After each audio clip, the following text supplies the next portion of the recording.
পটুয়াখালীতে সড়ক দুর্ঘটনায় তানভীর আহমেদ হোসেন নামে এক যুবকের মর্মান্তিক মৃত্যু হয়েছে।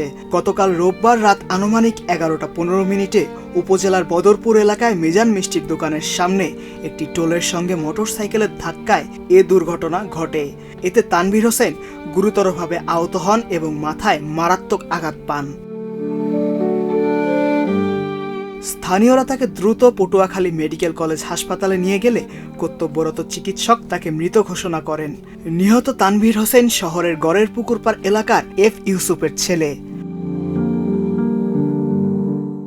বন্ধু ও স্বজনদের ভাষ্য, তানভীর ছিলেন অত্যন্ত মেধাবী ও বিনয়ী স্বভাবের যুবক। তিনি সবসময় হাসি মুখে সবার সঙ্গে মিশতেন। তার অকাল মৃত্যুতে এলাকায় শোকের ছায়া নেমে এসেছে। পটুয়াখালী সদর থানার ভারপ্রাপ্ত কর্মকর্তা মনিরুজ্জামান জানান, ঘটনাটি অত্যন্ত দুঃখজনক। এটি দুর্ঘটনাজনিত হওয়ায় পরিবারের আবেদনের পরিপ্রেক্ষিতে ময়নাতদন্ত ছাড়াই মরদেহ তাদের কাছে হস্তান্তর করা হয়েছে। মোহাম্মদ সেজান, প্রজন্ম 24।